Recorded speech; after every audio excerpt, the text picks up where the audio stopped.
ಏನು ಕರ್ನಾಟಕ ಸರ್ಕಾರ ಹೋದ ಅಧಿವೇಶನ ಅಂದ್ರ ಆಚೆ ಅಧಿವೇಶನದೊಳಗ ಅದು ನಮ್ಮ ಉತ್ತರ ಕರ್ನಾಟಕದ ಭಾಗ ಬೆಳಗಾವಿ ಸುವರ್ಣಸೌಧದಲ್ಲಿ ಒಂದು ಚಾರಿತ್ರಿಕವಾದಂತ ಒಂದು ತೀರ್ಮಾನ ತೆಗೆದುಕೊಳ್ಳಲಿಕ್ಕೆ ಬಹುಶಃ ಅವತ್ತಿನ ಸಚಿವರುಗಳಿರ್ಬೋದು, ಮಂತ್ರಿಗಳಿರ್ಬೋದು, ಆಮೇಲೆ ಶಾಸಕರುಗಳಿರ್ಬೋದು, ಸಭಾಪತಿ ಇರ್ಬೋದು ಮತ್ತು ಪ್ರಮುಖವಾಗಿ ಮುಖ್ಯಮಂತ್ರಿಗಳು ಬಹಳಷ್ಟು ಇದನ್ನ ಗಂಭೀರವಾಗಿ ತಗೊಂಡು ಕೇಂದ್ರ ಸರ್ಕಾರಕ್ಕೆ ಪ್ರಸ್ತಾವನೆ ಕಳಿಸಿದ್ರು. ಅಂದ್ರೆ ಸಂಗೊಳ್ಳಿ ರಾಯಣ್ಣನ ಅವರ ಹೆಸರನ್ನು ಹುಬ್ಬಳ್ಳಿ ನಿಲ್ದಾಣ, ಚೆನ್ನಮ್ಮನವರ ಹೆಸರನ್ನ ಬೆಳಗಾವಿ ನಿಲ್ದಾಣಕ್ಕೆ, ಕುವೆಂಪುರವರ ಹೆಸರನ್ನ ಶಿವಮೊಗ್ಗ ನಿಲ್ದಾಣಕ್ಕೆ, ಬಸವೇಶ್ವರ ಹೆಸರನ್ನ ವಿಜಯಪುರ ವಿಮಾನ ನಿಲ್ದಾಣಕ್ಕೆ. ಹಾಗಾಗಿ ಸುಮಾರು 2 ವರ್ಷ ಕಳೆದ್ರೂ ಘೋಷಣೆ ಆಗಿಲ್ಲ ಮತ್ತು ಶಿಫಾರಸ್ ಆದ್ಮೇಲೆ ಬಹಳಷ್ಟು ಒತ್ತಾಯ ಪೂರ್ವಕ ನಾವು ಆಗಾಗ ಮನವಿಯನ್ನು ಕೊಡ್ತಾ ಬಂದ್ವಿ ಮತ್ತು ಪತ್ರಿಕೆ ಹೇಳಿಕೆಯನ್ನು ಕೊಡ್ತಾ ಬಂದ್ವಿ. ಆಮೇಲೆ ಕೇಂದ್ರದ ಸಂಬಂಧಪಟ್ಟವ್ರನ್ನು ಕೂಡ ನಾವು ಸಂಪರ್ಕ ಮಾಡಿದ್ವಿ. ಆದ್ರೆ ಇಲ್ಲಿವರೆಗೂ ಆ ಘೋಷಣೆ ಆಗಲಾರದಕ್ಕ ಇವತ್ತ ನಾಳಿನ ರಾಜ್ಯೋತ್ಸವದ ಒಂದಷ್ಟು ನೆನಪಿಟ್ಟುಕೊಂಡು ಇವತ್ತು ನಾವು ಈ ಕಡೆ ಕೇಂದ್ರದ ಮಂತ್ರಿಗಳಾದಂತ ಪ್ರಹ್ಲಾದ್ ಜೋಶಿ ಅವರ ಕಚೇರಿಗೆ ಬಂದಿದ್ವಿ. ಸಚಿವರುಗಳು ಕೂಡ ಇಲ್ಲಿ ಲಭ್ಯ ಇರಲಿಲ್ಲ. ಅವರ ಆಪ್ತ ಕಾರ್ಯದರ್ಶಿಗಳು ಕೂಡ ನಮ್ಮ ಮನವಿಯನ್ನು ಸ್ವೀಕರಿಸಿದ್ದಾರೆ. ಇಲ್ಲಿ ಪ್ರಮುಖವಾಗಿ ನಮ್ಮ ಒಂದೇ ಒಂದು ಬೇಡಿಕೆ ಅಂತ ಮೊದಲ ಸಲ್ಲಿಸಿದ್ವಿ. ಅದ್ರ ಬೇಡಿಕೆ ಅಂತಲ್ಲ, ಎಚ್ಚರಿಕೆ ಕೊಟ್ಟೇವಿ. ಇವತ್ತು ಡಿಸೆಂಬರ್ 27 ಏನು ಗಡುವು ಕೊಟ್ಟಿವಲ್ಲ, ಅವತ್ತಿನ ಸಂದರ್ಭಕ್ಕೆ ಬಹುಶಃ ನಾಡಿನ ಮೂಲೆಗಳಿಂದ ಮತ್ತು ನಮ್ಮ ಉತ್ತರ ಕರ್ನಾಟಕದ ಜಿಲ್ಲೆಯ ಎಲ್ಲ ತಾಲೂಕು ಮತ್ತು ಗ್ರಾಮಗಳಿಂದ ಜನ ಆಗಮಿಸಿ ಬಹುಶಃ ಆ ಒಂದು ಸಂದರ್ಭದೊಳಗೆ ಅನೇಕ ಘೋಷಣೆ ನಾವು ಬೇಡಿಕೆಗಳನ್ನು ಸಲ್ಲಿಸುವಂತ ಕಾರ್ಯದಲ್ಲಿ ಅದೇವೆ. ಅದು ಚಳವಳಿ ರೂಪದಲ್ಲಿ ಇರಬಹುದು. ಅಂದ್ರೆ ಏನಾದ್ರೂ ಆ ಘೋಷಣೆ ಆಗದಿದ್ರೆ ಚಳವಳಿ ರೂಪದಲ್ಲಿ ಏನೇನು ಕಾರ್ಯಕ್ರಮಗಳನ್ನ ಹಮ್ಮಿಕೋಬೇಕು, ಆಗ್ರಹ ಮಾಡಬೇಕು ಮತ್ತು ಹಕ್ಕೊತ್ತಾಯ ಮಾಡಬೇಕು ಅನ್ನೋದನ್ನ ಮಾಡಬೇಕಾಗತ್ತೆ ನಾವು ಅನಿವಾರ್ಯವಾಗಿ. ಎಲ್ಲಿಗಿದೆ ಹುಬ್ಬಳ್ಳಿ ಒಳಗನ ಏನು ಚೆನ್ನಮ್ಮ ಮತ್ತು ರಾಯಣ್ಣರ ಸರ್ಕಲ್ ಇವತ್ತೇನು ವೃತ್ತ ಐತಿ, ಅಲ್ಲಿ ಈ ಕಡೆ ಎಲ್ಲ ಕಡೆನೂ ನಾವು ಮಾಡ್ಬೇಕಂತ ವಿಚಾರ ಇದೆ.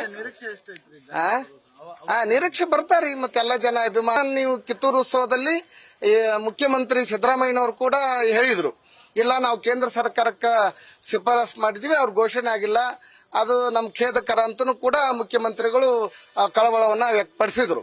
ಹಾಗಾಗಿ ಅದ ಕಾರಣ ಅಂತಲ್ಲ, ಒಟ್ಟು ಸರ್ಕಾರ ಕರ್ನಾಟಕ ಸರ್ಕಾರ ಒತ್ತಾಯ ಮಾಡಿದಾಗ್ಯೂ ಮಾತಾಡಿದ್ರು ಅದು ಆಗ್ಲಾರ್ದಕ್ಕ ನಮ್ಮವರೇ ಮತ್ತು ನಮ್ಮ ಭಾಗದವರಾದಂತ ಪ್ರಹ್ಲಾದ್ ಜೋಶಿ ಅವರು ಕೇಂದ್ರ ಮಂತ್ರಿಗಳು ಮತ್ತು ರಾಯಣ್ಣನ ಕುರಿತು, ಚೆನ್ನಮ್ಮನವರ ಕುರಿತು, ಬಸವಣ್ಣವರ ಕುರಿತು ಅಪಾರ ಶ್ರದ್ಧೆ ಉಳ್ಳವರು ಮತ್ತು ಬಹಳಷ್ಟು ಅಭಿಮಾನ ಉಳ್ಳವರು. ಹಾಗಾಗಿ ಅವರು ಇನ್ನೂ ಸಂಬಂಧಪಟ್ಟ ಮಂತ್ರಿ ಮತ್ತು ಪ್ರಧಾನಮಂತ್ರಿ ಜೊತೆಗೆ ಮತ್ತು ಏನು ಸಚಿವ ಸಂಪುಟ ಜೊತೆಗೆ ಚರ್ಚೆ ಮಾಡಿ ಘೋಷಣೆ ಆಗ್ಬೇಕಂತ ಹೇಳಿ ನಮ್ಮ ಆಗ್ರಹ. Thank you. ಇವತ್ತಿನ ದಿನ ಸಾಂಕೇತಿಕವಾಗಿ ಇವತ್ತು ಸನ್ಮಾನ್ಯ ಕೇಂದ್ರ ಮಂತ್ರಿಗಳಾದಂತ ನಮ್ಮದೇ ಆಗಿರತಕ್ಕಂತ ಸಚಿವರಾದಂತ ಸನ್ಮಾನ್ಯ ಗುರುಗಳಾದ ಪ್ರಹ್ಲಾದ್ ಜೋಶಿ ಅವರ ಕಚೇರಿಗೆ ಇವತ್ತು ನಾವೆಲ್ಲ ಬಂದಿದ್ದೀವಿ. ಇವತ್ತು ವಿಷಯ ಅಷ್ಟೇ, 2023ರಲ್ಲಿ ಏನು ಕಳೆದ 20 ವರ್ಷಗಳಿಂದ ಏನು ಹೋರಾಟ ನಡೀತಾ ಇತ್ತು.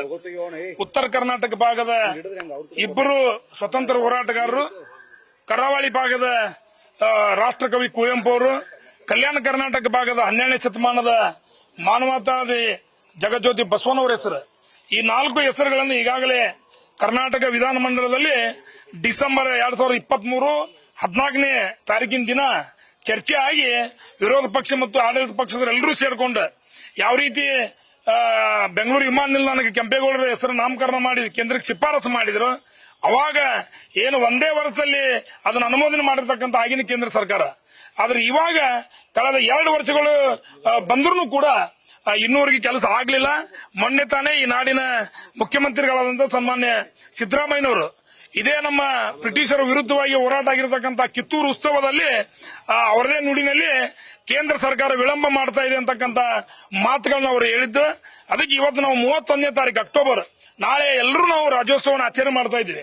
ಹಿಂಗಾಗಿ ಏನೈತಲ್ಲ, ನವೆಂಬರ್ ತಿಂಗಳೊಳಗಾಗಿ ಸನ್ಮಾನ್ಯ ಕೇಂದ್ರದ ಮಂತ್ರಿಗಳಾದಂತಹ ಪ್ರಹ್ಲಾದ್ ಜೋಶಿ ಅವರು ವಿಮಾನಯಾನ ಮಂತ್ರಿಗಳ ಜೊತೆ ಮತ್ತು ತಕ್ಷಣ ಇದ್ರ ಬಗ್ಗೆ ಏನೇನು ಕೆಲಸ ಕಾರ್ಯಗಳು ಆಗ್ಬೇಕು ಅದನ್ನೆಲ್ಲವನ್ನು ಕೂಡ ದಿಲ್ಲಿ ಮಟ್ಟದಲ್ಲಿ ಅವನ್ನೆಲ್ಲವನ್ನ ಚರ್ಚೆ ಮಾಡಿ ಅದನ್ನ ನವೆಂಬರ್ ತಿಂಗಳೊಳಗಾಗಿನೇ ಈ ನಾಡಿಗೆ ಈ ಲೋಕಾರ್ಪಣೆ ಮಾಡ್ಬೇಕಂತೇಳಿ 4 ಹೆಸರುಗಳನ್ನ ಹಾಕ್ಬೇಕು ಆಗಿರ್ತಕ್ಕಂಥದ್ದು. ಅದರಿಂದ ಅದನ್ನ ಕೇಂದ್ರ ಮಂತ್ರಿಗಳು ಹಾಕ್ಬೇಕಂತ ಮನವಿ ಪತ್ರ ಕೊಟ್ಟಿದ್ದೀವಿ. ನಿನ್ನೆ ತಾನೇ ಅರವಿಂದ್ ಬೆಲ್ಲದ್ರು ಕೂಡ ಬೆಟ್ಟಾಗಿದ್ರೆ, ಇಲ್ಲ ನೀವು ಪ್ರಹ್ಲಾದ್ ಜೋಶಿ ಅವರು ಇದ್ದಾಗ ಕೊಟ್ಬಿಡ್ರಿ ಇನ್ನೊಂದ್ಸಲ ಹಿಂಗಿಲ್ಲ ಅಂತ ನಿನ್ನೆ ಅವ್ರು ಹೇಳಿದ್ರು ನಮ್ಗೆ. ಅದಕ್ಕೆ ನಾವೆಲ್ಲ ಇಡೀ ನಮ್ಮ ಧಾರವಾಡ ಜಿಲ್ಲೆಯಿಂದ ನಾವು ವಿನಂತಿ ಮಾಡ್ಕೊಂತೀವಿ ಜೋಶಿ ಅವರಿಗೆ, ಡಿಸೆಂಬರ್ 27ನೇ ತಾರೀಕಿನ ಒಳಗಾಗಿ ಇದನ್ನ ಲೋಕಾರ್ಪಣೆ ಮಾಡಿಬಿಟ್ರೆ ಇಡೀ ಕನ್ನಡಿಗರಿಗೆ ಒಂದು ಸಿಹಿ ಒಂದು ವಿಚಾರಣೆ ಆಗ್ಲಿ ಅಂತಕ್ಕಂಥ ಒಂದು ವಿನಂತಿಯನ್ನು ನಾವು ಮಾಡ್ಕೊಂಡಿದ್ದೀವಿ.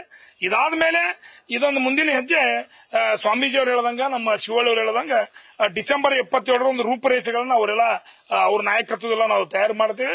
ಮೋಸ್ಟ್ಲಿ ನಾವು ಆ ದಿವಸಗಳು ಬರೋಂಗಿಲ್ಲ ಅಂತ ನಮಗೆ ಆಶೆ ಇದೆ. ನಮ್ಮದೇ ಕೇಂದ್ರ ಸರ್ಕಾರ ಜೋಶಿ ಅವರು ಈ ಕೆಲಸ ಕಾರ್ಯಗಳನ್ನು ಮಾಡ್ತೀನಿ ಅಂತಕ್ಕಂಥ ಆಶಾಭಾವನೆ ನಮ್ಮಲ್ಲಿದೆ.